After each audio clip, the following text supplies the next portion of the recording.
running forever, like a cocaine nose job, like a bullet in the header, like crying in baseball, like endless winter, like a glorious summer, like Rochambeau, the feeling you feel when you're feeling alone, like a new forgiveness, brand new way, a track on a ladder.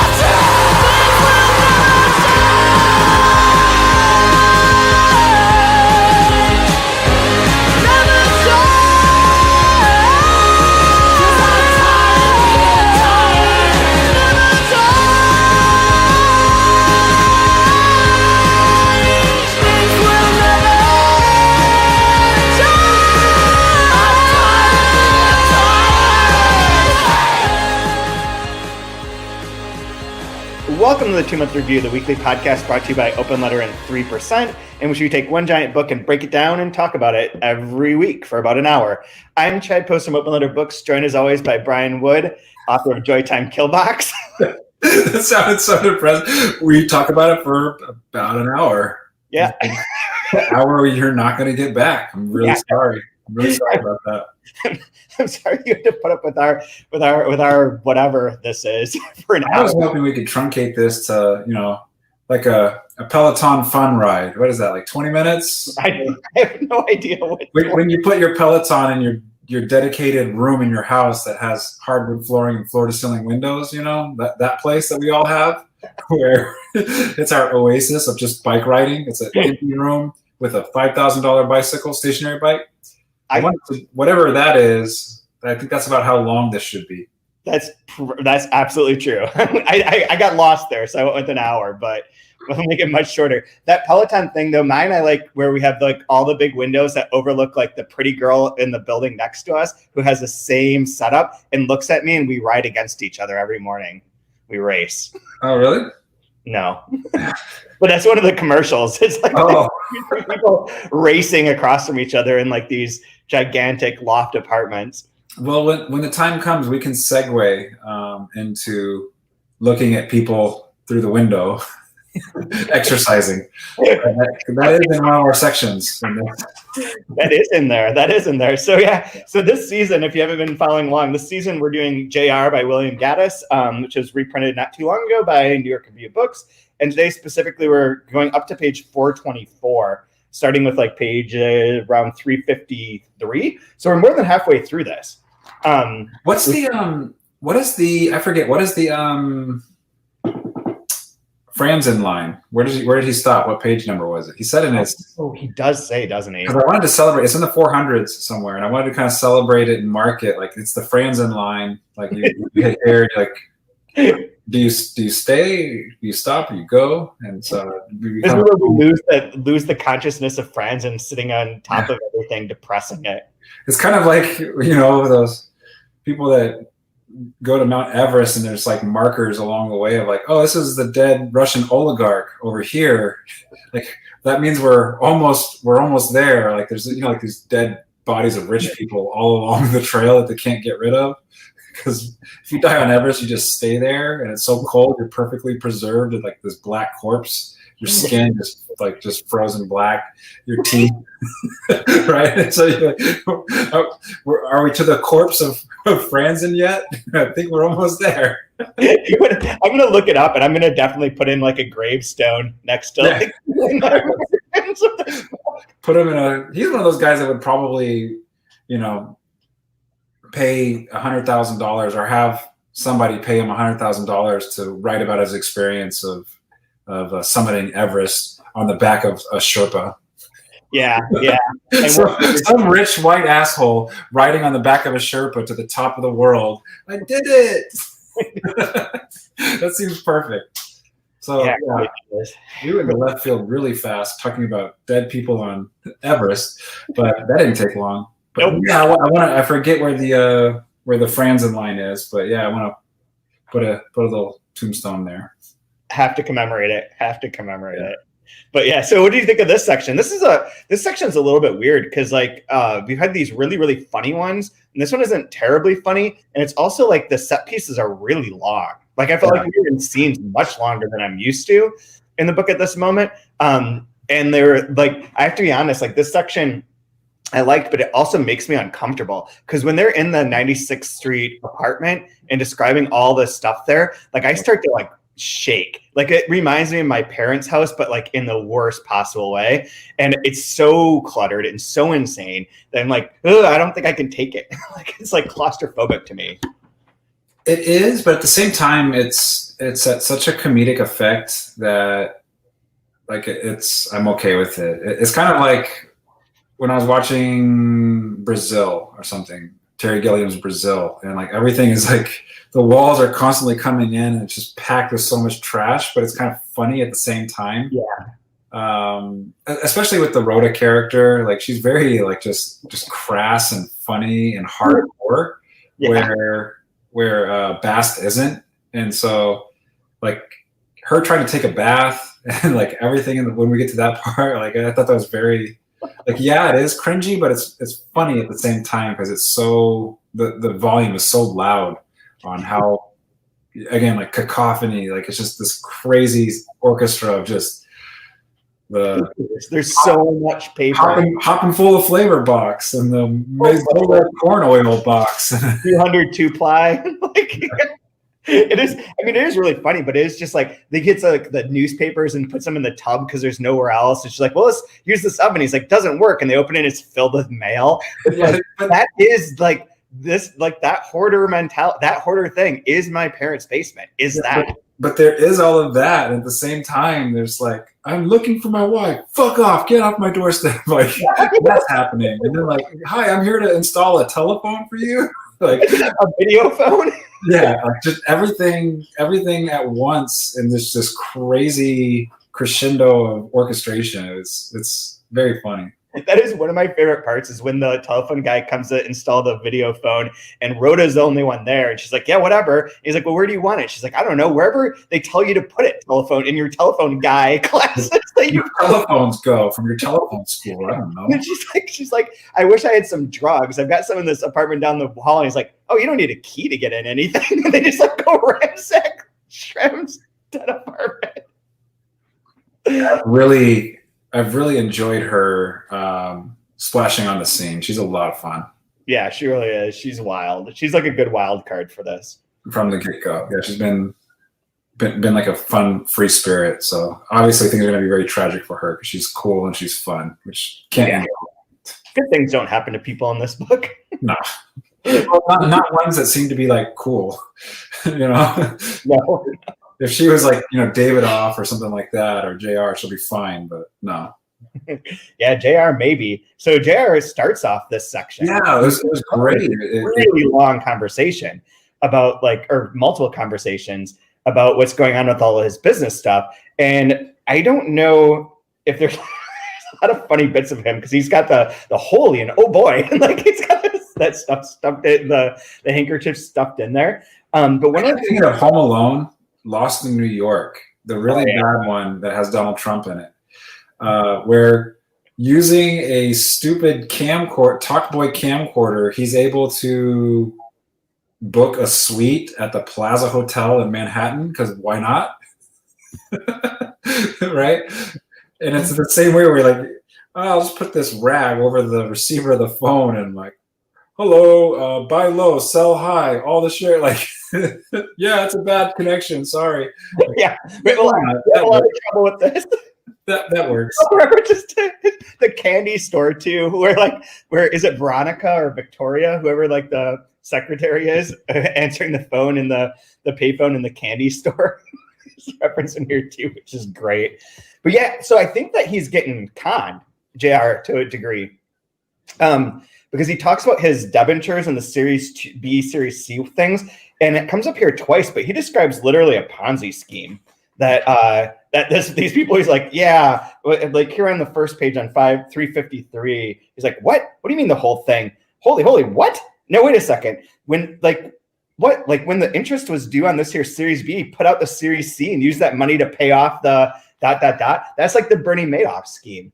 Like you're getting like good returns on this because I just I got new money. I'm going to pay the old money and just keep moving that along. And I think there's one other point in time where it like references that being like a crazy Ponzi scheme. So his investments are becoming a little bit suspect. Although I can't really follow at all. Like I know that they own the Eagle Mills. They sold the baseball stadium. People are really upset about the football field. Isn't this the perfect setting for postmodern literature?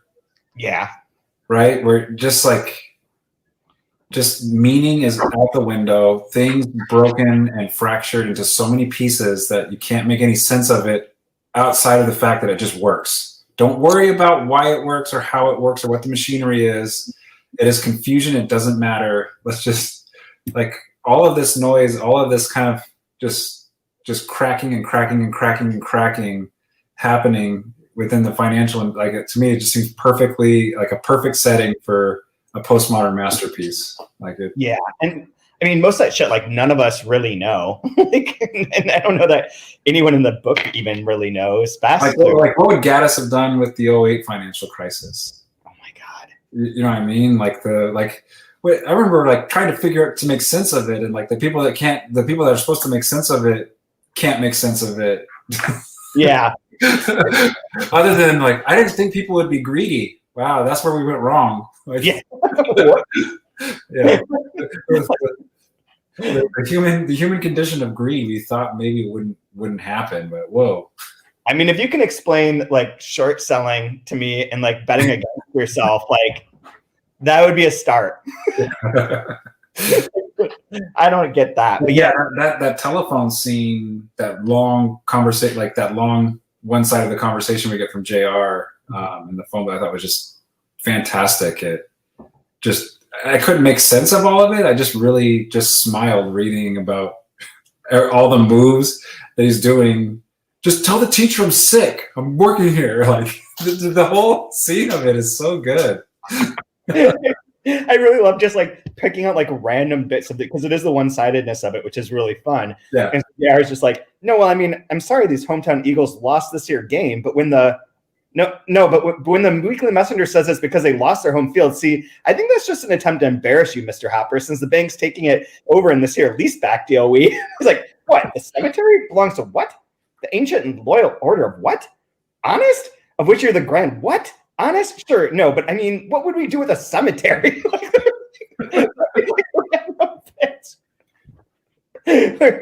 And they've also, I know that they have bought the brewery, but the brewery is also problematic because it's tied to like the XL lithograph that makes matchbooks. Like everyone's businesses are like essentially failing, right? Like nobody's business is doing well. Well, they don't make any sense. They don't make any sense from an outside perspective. They don't make any sense either. Like when he was explaining the setup of that factory, like they're all over here and they have to walk over here. And there's a baseball field here, and there's this thing here. Like what? Yeah. Nothing's efficient. Nothing's making money, and he keeps taking over these things that are like further indebted to other things, but they're all like tax write-offs. Like it's one big old tax write-off so that no money ever changes hands and nobody makes any money. And that you mentioned it last week, but it comes up again here where he's like, did you get the $20? Because they don't have any cash. Yeah. And he's like, no, I only had 18. He's like, no, it was 20. no, right here is 18. He's like, well, there's 48 cents that you spent at a nightclub. It's not reimbursable.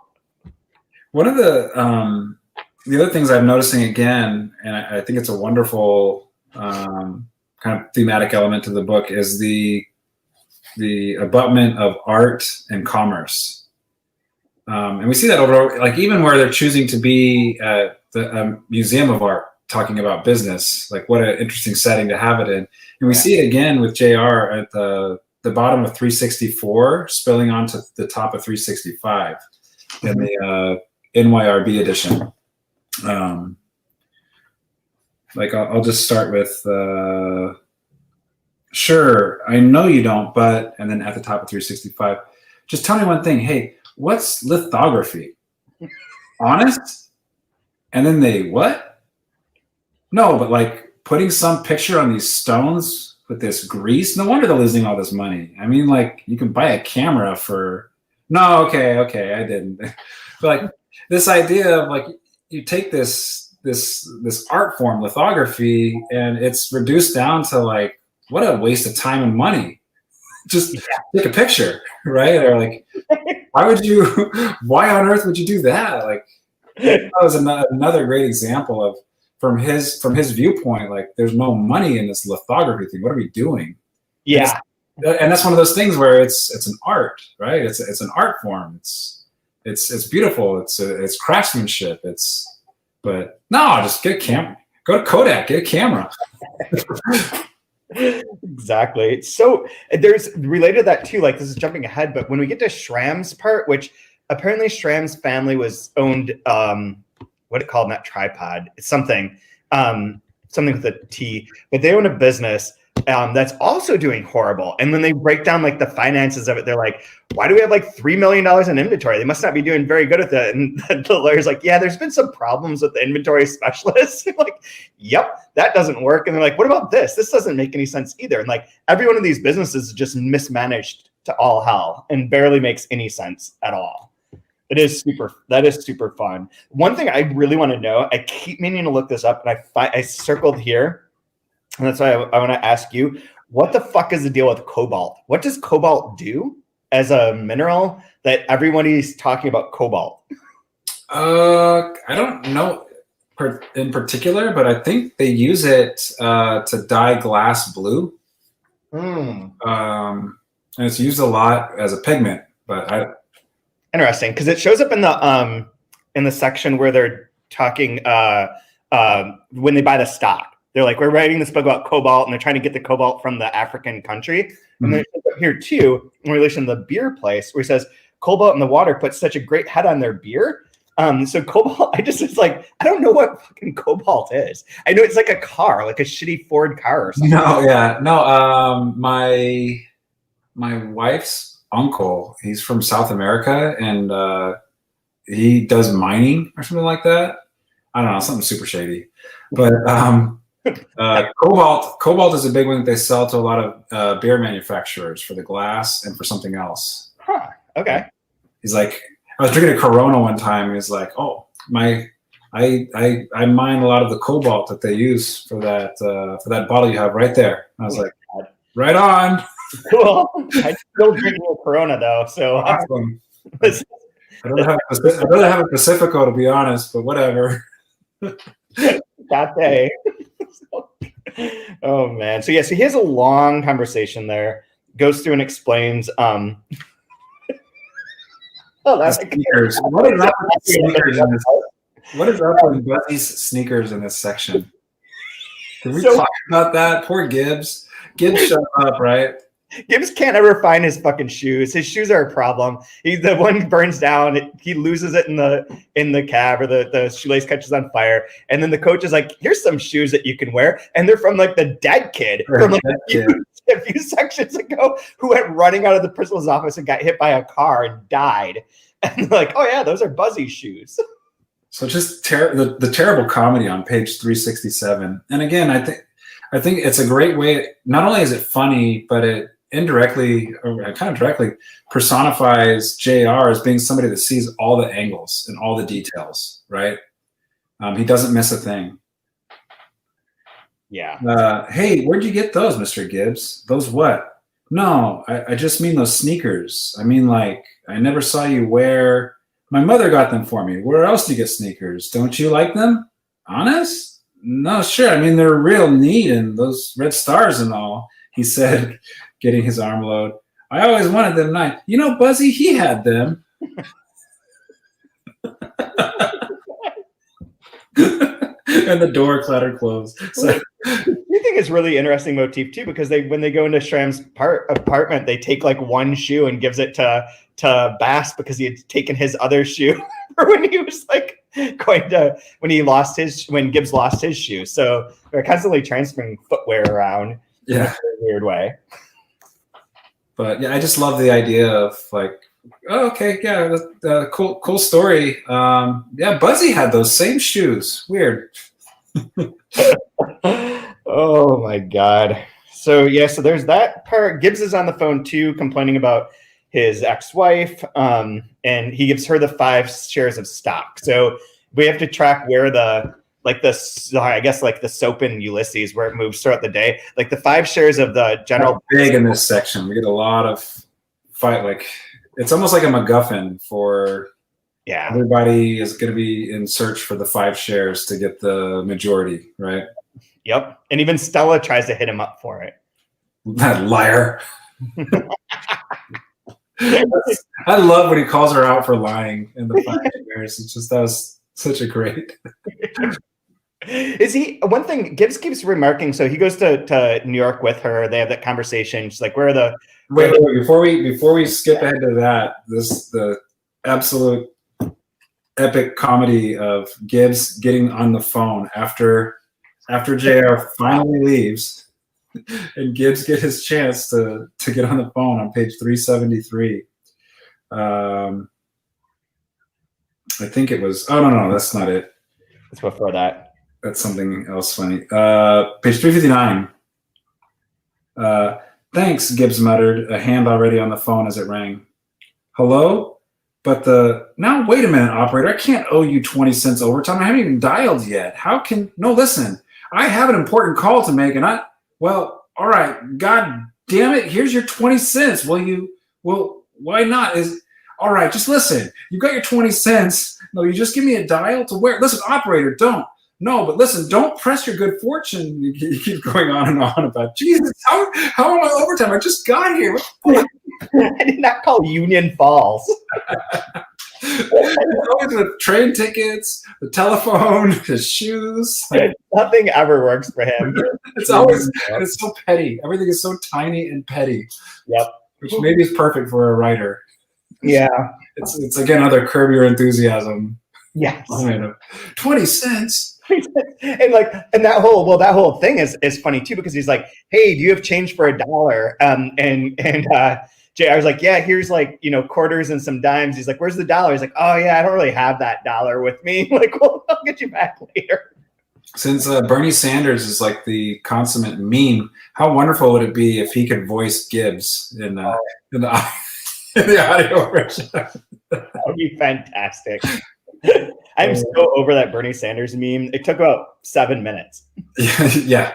Okay, guys, slow down. This is like Brave New World come to life. As Twitter is like, just look at the shiny meme. Look at the shiny meme.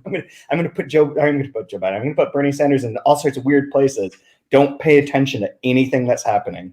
I know. That's how they get you. That's why I have not jumped ship off of QAnon like a lot of people have. I'm still on board. I'm still part of it because they're coming, and this is still shadow government. This isn't real yet. I think I'm waiting. What I found on Parler, Trump is just pretending that Biden's president, and he's really doing everything right now. That was the letter. The letter. Yeah. The letter's like, "You are now mine.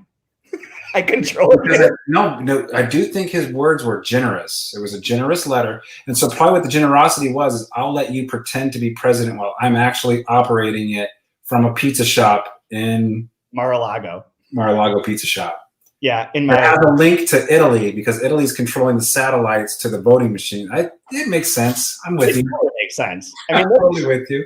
I really am a super fan of the Twitter account on Parler, like bad Parler takes. I've wanted to see bad Parler takes for a long time now, but I didn't really want to enter into that world. And this is just like the best part of it. The one that's talking about how you need to circumcise your kids to keep the borders tight is really maybe the greatest thing I've read in a while. You know what? It's funny when you mentioned that, because I had separately shown you that one guy's sign that had something to do with forced circumcision. Like, how is this? Usually like your sign's going to say like $15 minimum wage, or like keep your laws off my body, not like circumcision is causing weak borders. Like, oh, okay, that's where we're at. Okay, got it. We've way jumped past logic now. Yeah. But yeah, this bonkers section is wonderful. It really is. It's super funny. You were saying that it didn't seem as funny, but now that I'm thinking about it and you read them out loud, like, just this book is just continually just funny, and it's up for like it's sustained. It's really impressive. the pattern, the like back and forth is wild. I mean, I think it's funny. It's just like the sections where Gibbs in particular, which we're kind of getting up to. So Gibbs drives off with Stella. Stella's like, hey, yo, what's up with those 5 shares? Because if we have these 5 shares and it gets split up, then we'd be in control. And he's like, no. I think he says, I had them in a shirt drawer and shirt drawer. Right? Yeah. I had them in a shirt drawer, and then I opened the shirt drawer, and they're gone, which is believable with like the door that doesn't lock, people coming in and out all the time. The door is on one hinge. I could just imagine that door being like lifted up and like yanked back, like crappy like doors in apartments that don't shut in like rooms. Like that's their door to this place where they're stealing electricity because they owe $1,200 in electricity. It was like I have a funny story. I'll do that in just a second. But I had like a kind of this pipe dream of hoping that somehow, some way, JR got a hold of the five shares. Oh yeah, yeah. The type of leverage or what he would do with it, and just how evil he would be with it would be so grand. Yes. Even though that company seems to be doing all right still. Mm-hmm. Of companies that seem to be all over the place. Yeah, it's right here. She's like, I haven't got the goddamn 5 shares. But I said it was in a shirt drawer. I took it out of a shirt drawer, and right now I don't know who the hell has it. Can you just pull up over here and let me out? And she's like, you're being ridiculous. He's like, no, you just need somebody to lie to. That's why I'm here. I'll bet you haven't really been laid since the day I met you again on that main train platform. Like there's like contentious things there. So, which is also like interesting because Gibbs and Bass don't know about the other's relationship with Stella exactly. Mm-hmm. They know that they exist, but not really. Like Bass did not know that Gibbs knew Stella at all. I don't think. Now that you're talking and reading that section out loud, it strikes me how different Gibbs and Bass are as artists. Mm-hmm. Especially when you think about later when we get Bast's interaction with Rhoda and how kind of like nervous and timid, and there's almost like an innocence to Bast, whereas Gibbs is kind of toxic and like chewed up and spit out and like not as like he's a little bit like in that section he's nasty, like just flat out nasty. But yeah, there's something like really kind of rough and gruff with Gibbs that you don't necessarily have with Bast yet. Yeah, it's almost like Bast hasn't become fully jaded yet. Because Gibbs like did work in this other job, made like advancements with like piano rolls, got those 5 shares and left, and then became like a school teacher, is divorced. Yeah, he's like, there's that bit where he's like, yeah, if my wife gets some money, she'll buy a swimming pool and claim that it's for educational purposes. Like he's like really broken about everything, but continually drunk. I also get the sense that he's probably like a decade older than Bast. Yeah. Or if not even more. Yeah, he just strikes me as like really kind of surly and like shattered too at the same time, right? I mean, yeah. He's like, he doesn't have shoes. He doesn't have. He's wearing dead kid's shoes. I mean, come on. He never has any money to do anything. Can I get $1? They have the one cup in their apartment that they just keep drinking booze out of continually. Just super fun. So then he goes to the apartment.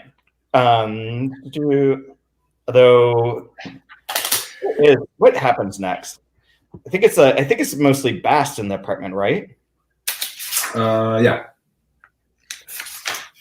Yeah, or no. Sorry, there's another scene in which Norman is talking to one of the lawyers, and the lawyer is like, "Yeah, I can't figure this shit out. I think those people on Long Island are crazy." Like Cohen. Yeah, the Cohen, and he's like the 2 old ladies are nuts. Like they keep talking about their brother as if like he's receiving an award overseas, but it might also be 1911 in their mind. I have no idea what's going on. I can't get this kid to do anything. They're all out of control. Yeah, and he also brings up the 5 shares in that conversation as well. Yes. Yeah. And somewhere in here, Stella talks. Oh, it's when Stella gets to her apartment and has her lover over that they talk about Norman having the pictures of his secretary, the naked pictures of his secretary. Uh-huh. So that comes back as well. And the secretary is now no longer in his office. She's working elsewhere. and the thing, but that's like neither necessarily here nor there. But then they are in the apartment, and Bast and Rhoda have like a long interaction, and like going through the mail, going through like his description of his music. She's like, yeah, I mean, you must be really. She's like, you must have a lot of good weed to be able to do this. And he's like, no. And she's like, oh, I've got some in that apartment. That's where they have to go sneak in there and get her stuff from Schramm's apartment in the video phone. But yeah, so he's written his music. He's writing multiple pieces of music. The one for the performance, which they end up fucking up because the accordion guy will only play oompa oompa and won't play what he's supposed to, or like look at the music. And then he's trying to write the one still for that film, the nature film. And there's like slides all over the place. Yeah, and an opera, right? Yeah, and I think the libretto in that is his own thing, I believe. I think that's his. I might be wrong about this, but I get the sense that that's the creation. That's what he wants to do. Yeah, that's what he wants to pursue, but he can't because of this trivial side hustle stuff that he has to do that's getting in the way of. And again, I think it's echoes again of the idea of commerce and art, and that the intersection of commerce and art. Yeah, and Rhoda is super fun. Yeah, like as a character, like she's like a breath of fresh air. She's like sort of straightforward, and he's like, this is all fucked up, guys. It's like, I need to she's like, give me $2 so I can get this pizza from the thing. And then he's like, why did you get like a frozen pizza? She's like, so I could slip records and shit in there. And like, she has like oysters in her pocket. She's just like shoplifting straight out of the grocery store and buying her one item. What? So who are the people that they were spying, or not spying, but they voyeured? Was it Gibbs and Myrna? Ooh, interesting. They were having sex. Who the woman was? Okay, because the way that they kept describing, it harkened back to the pornographic pictures where they only know the one lady because of her ass, and they only talk about her ass. That's all she is, right? Yeah. They've objectified her as that, and Rhoda does that when she's like, wow, look at that lady's ass. Yeah. And Bass is kind of like, okay. Yeah. Yes, ma'am. Like, if you say so. And she's like, if I had an ass like that, yeah, I could be a model, but my tits are too big. And like, it's just like all over the place. Yeah, no, and it's this, I mean, it's obviously like it's subverting the reader's expectation, especially in the 70s, of what the male gaze would be versus a woman's gaze. And it's flipped in that one where she's objectifying. But yeah, obviously another funny scene where we see how uncomfortable Bast is with somebody as free as Rhoda is. Yeah, I'm curious if in the annotations if it says what they are or who that is. I'll see if I can find it. No, I just thought because of the scene before with them being at the player piano factory place, right? Yeah. And there was him, and there was Myrna. Okay, so you were right. They both spy on Gibbs and Myrna making love in the adjacent apartment. Okay. So it is Myrna. Okay. Perfect. That's when I wasn't sure, but that makes sense that it tracks on that and makes it work. Gibbs is always he's got a lot of female friends. Like they're always like, because remember even like last week, Eigen's wife is like, hey, first it's Decephalus' wife where she's like, I'm a lonely woman who's never been able to be free. Like, you want to come over and talk later? And then Eigen's wife is like, come on, Jack, like let's just hang out here. Like Gibbs is like the lady killer of like the weirdest sort because he's like such an entropic mess.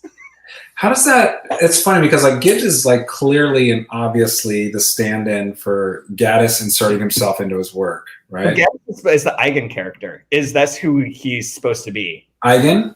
Yeah. Oh, okay. I must have got them confused because I thought Gibbs was the one that went to boarding school at 5 years old. I think he did. And that's what Gaddis did as well. It matches Gaddis's biography.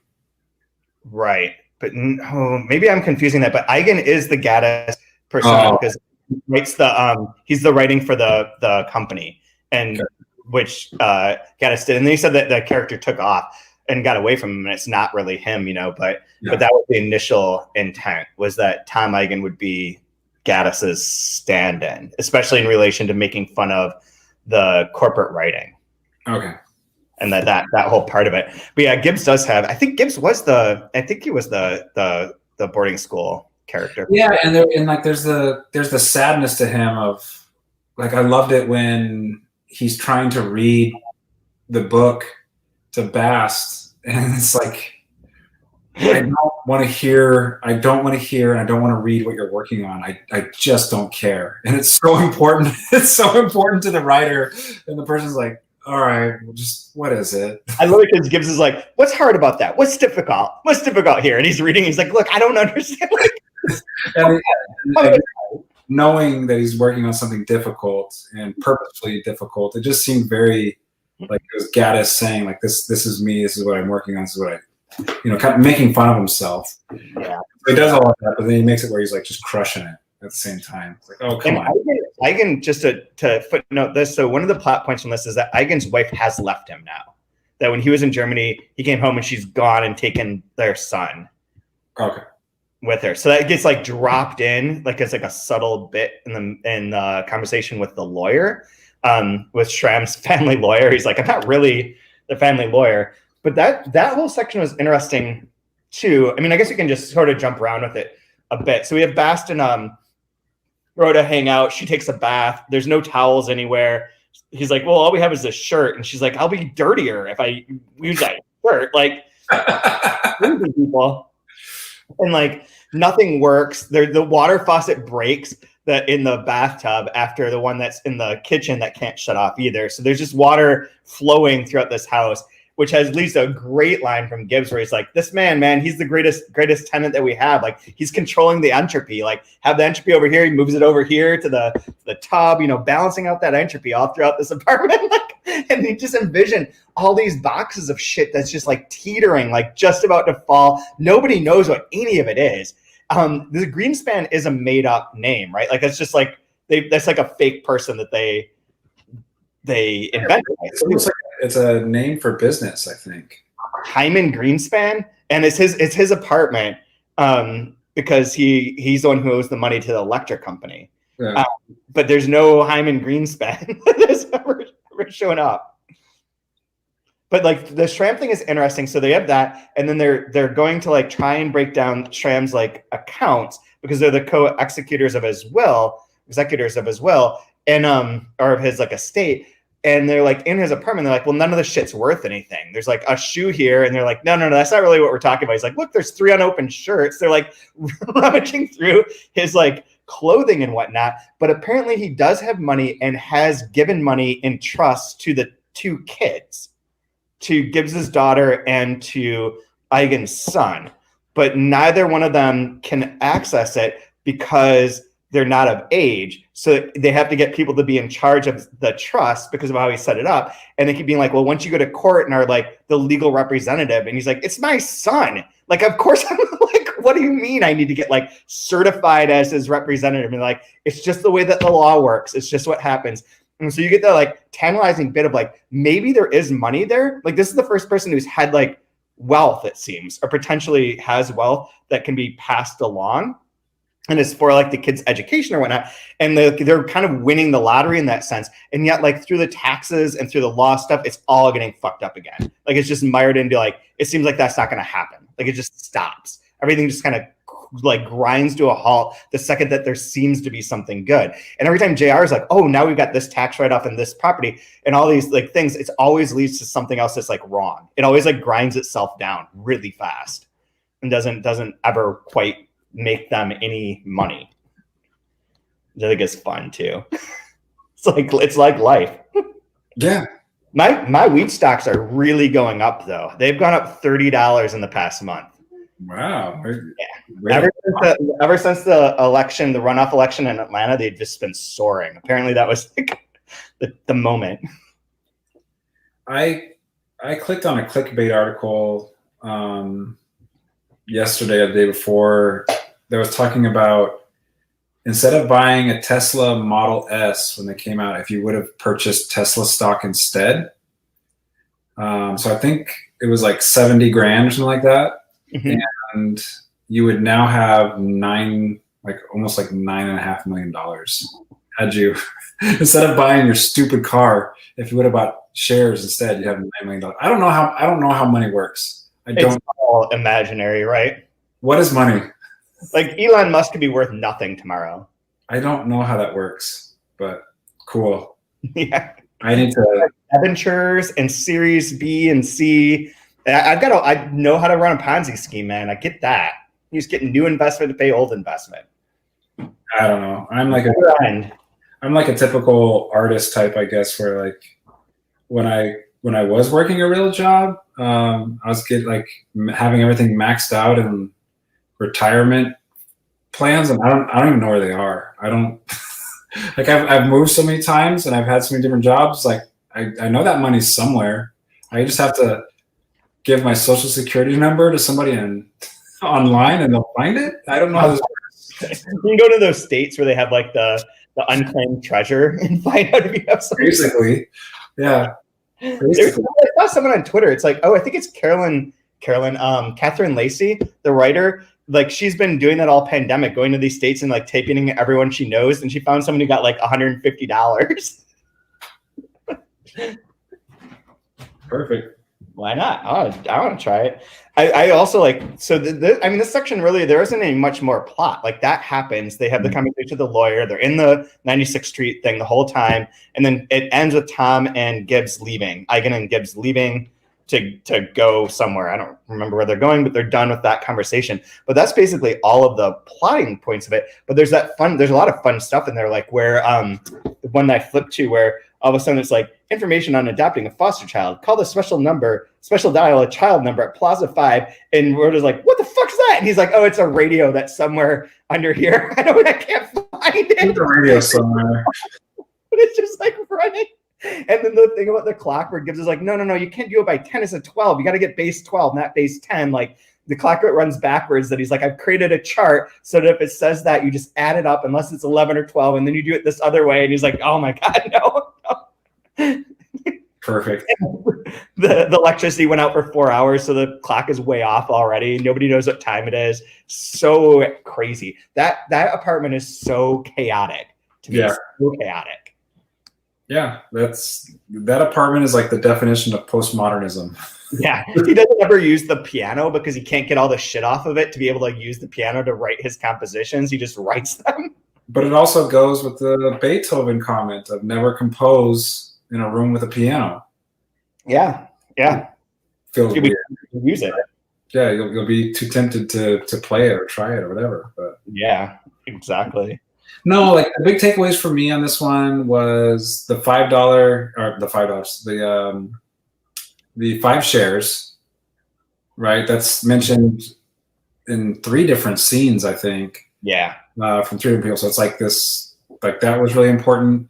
And I don't know why, but I keep honing in on this like wet, gross manila envelope. Oh, yeah. It's been mentioned a few times, right? Yeah. Like I want to know what is in it? What is the importance of that? What the hell? Why do we keep getting this gross, damp, moist, if you will, envelope? What the hell is that? Yeah, I don't know. But those are like my 2 big takeaways from this section. Yeah. I think mine are that nobody's business works. Yeah. Business is just like completely a fraud of like one right off to another. I mean, right down to the fact that like JR's plan for Eagle Mills is to sell everything to the bank and then lease it back so they have operating capital to continue losing money for an indefinite amount of time. And he uses their like employee pension to buy the other company to get a tax write-off so they wouldn't have to worry about paying taxes on anything, but they don't have their pensions. It's like Kodak. Like every one of these businesses feels like it's Kodak. Yeah. It does not quite work. Nothing quite makes sense. Anytime you start to get ahead, you're just going to screw it all up. And I think that's fantastic. Like, and it is weird though that the one other thing that stands out is that Gibbs seems to understand business. Gibbs is maybe really smart, but he's just drunk all the time, like wicked drunk. But like he's the one who's like, when they're talking to the lawyer about Schramm's business, he's like, what about like do this? Like, what about this and this and this? And you can change it. He's like, that's a really interesting approach to it. Like maybe that would make sense. Like Gibbs has a knack for something there, and he should be, in theory, he should be JR's partner and not Bass, because he actually would be able to, and he interacts with him in that way. And he would need the money. He would need like the scheme of it. But like Bast is like roped in there not knowing anything and constantly being like, I'm not really your business associate. Like I'm not your business partner. I'm not really doing this. That's what makes him, that's what makes Bast the perfect partner for JR. Like a foil. Yeah. But he's complicit without knowing anything. Right. And that's the promise of America.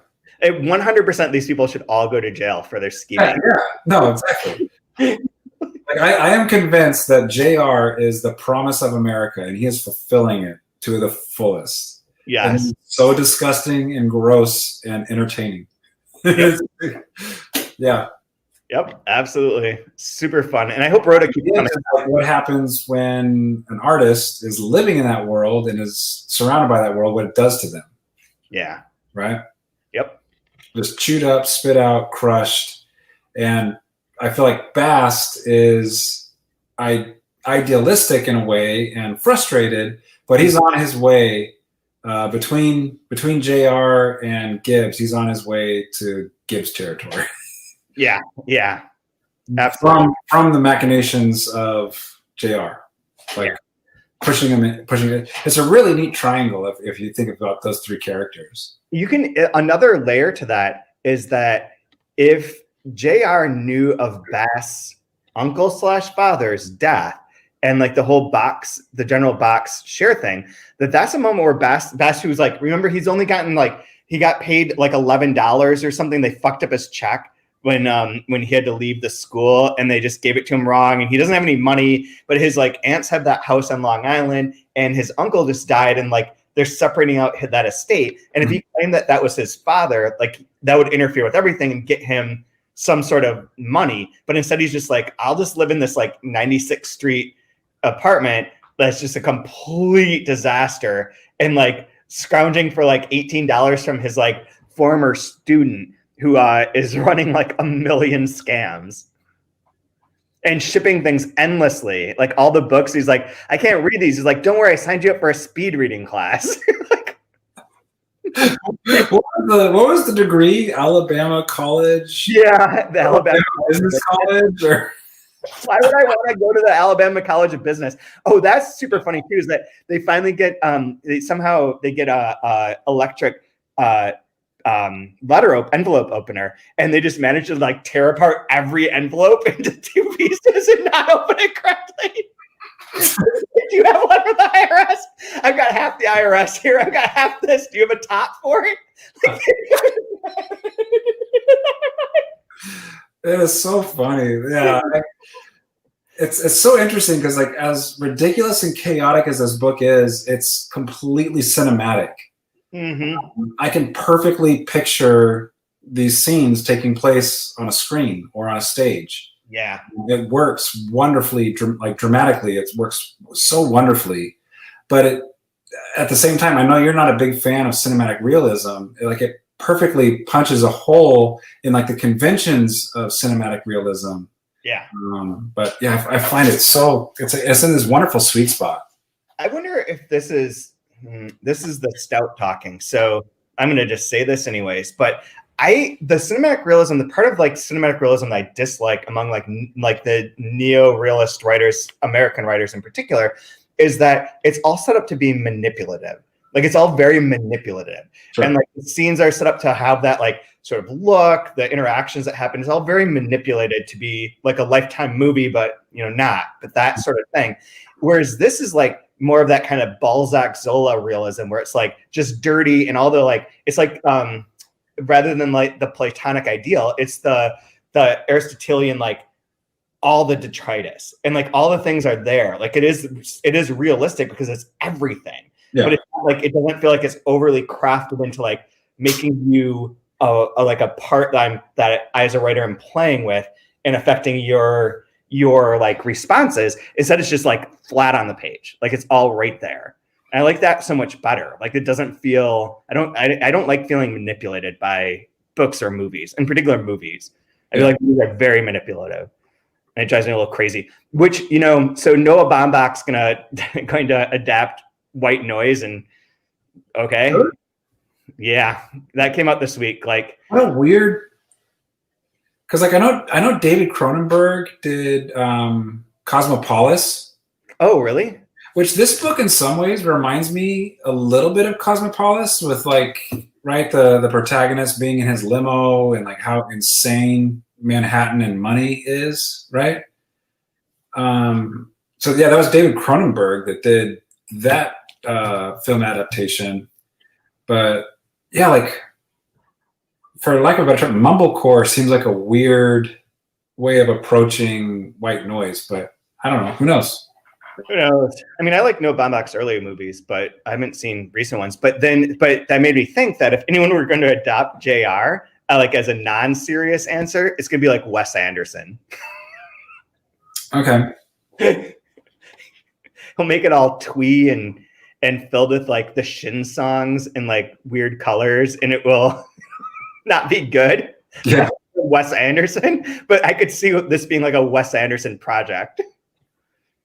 What was the one? I alienated a huge part of the audience by unveiling my dislike for Wes Anderson movies. But no, I remember when I was younger, like really liking Rushmore, and then like this intense decline after Rushmore. I like Bottle Rocket a lot. Well, that's before, yeah. Those two are fun, and then like a young filmmaker in a heist movie, right? It's like let's do a heist. Let's just fuck it. Shooting a film. Is it the Squid and the Whale, or Squid and the Whale is Noah Baumbach. Yeah, no. What is the one where it's the dad professor, and he's in Royal Tenenbaums? No, that's Wes Anderson. Yeah. And he goes to the hospital and he's reading Elmore Leonard. And he goes, "What are you reading, Dad?" And he's like, "Oh, nothing serious. It's just Elmore Leonard, but he is the fillet of the genre." Yeah, that isn't line. The fillet of the genre. Nothing serious, but this is the fillet of the genre. These are my favorite lines. So fun. So maybe he'll do a great job. He'll put you know what? He'll end up being in it is Ben Stiller. We have conflated Noah Baumbach and Wes Anderson into one hybrid. No, because there was that Greenberg movie that Ben Stiller starred in. That's right. Because Ben Stiller is also a Wes Anderson go-to. Yeah. But I could see Ben Stiller being in it. That Greenberg movie is great, especially for the Galaxy 500 song section in it. I love that. I think that movie. I really like that movie though. But see, I'm tracking with you. I'm with you. Yeah. I'll be interested to see what happens with White Noise. I do think that JR would be a good like long-running HBO series, like a multi-season HBO series. Yeah. I don't know where your beats are though for like cliffhangers or for like getting people to keep watching it. Like there's not the real, like you say, like there's a MacGuffin of the 5 shares, and like is control of the general box company really like the motivator to keep people watch? No, and I don't think that that's the motivator of the book. Like the book doesn't have like a central plot, like conflict that you could latch onto in that way. Yeah, you'd have to probably put your hooks in on Bast, and Bast would be the character that drives the whole series, right? I think so. Because he's in the center of the center of the spider web. Yeah.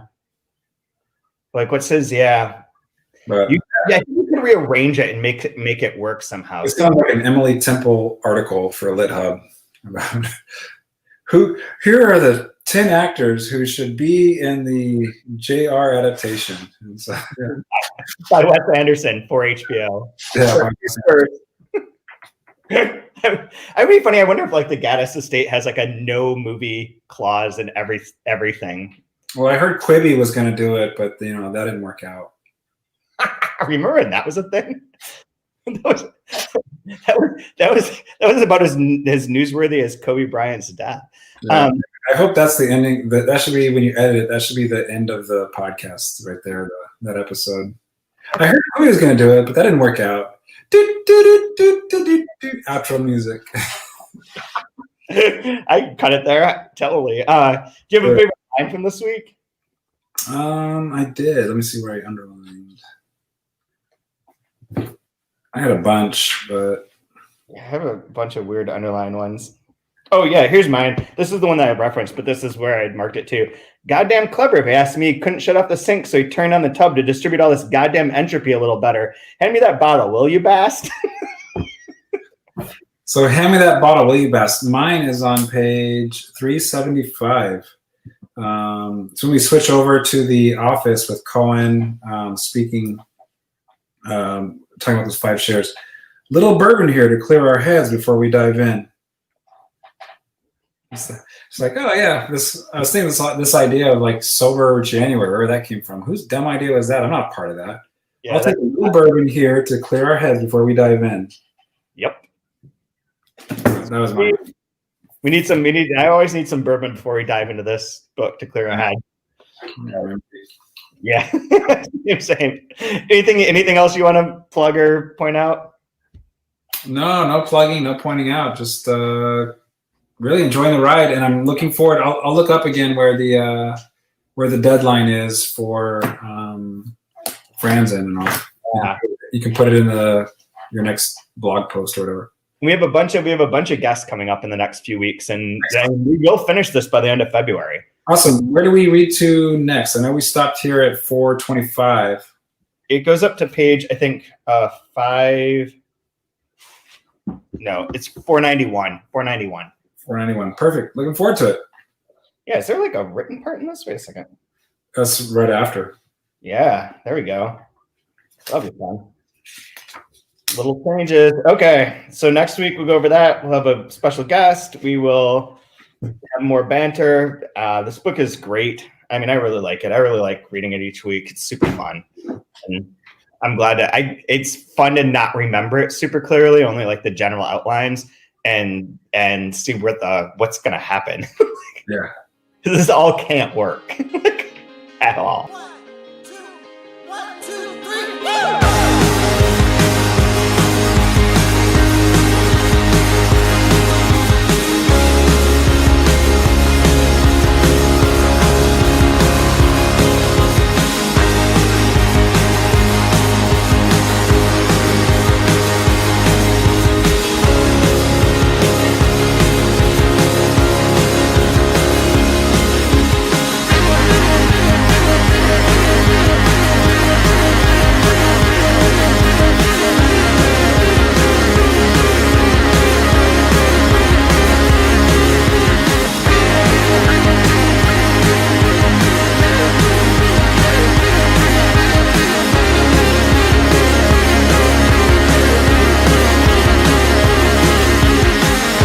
Like an open sore, I feel like I'm hitting my head against the wall,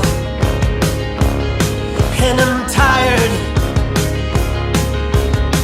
I feel like a crisis of optimism. I feel like a parody of myself, and I'm tired of being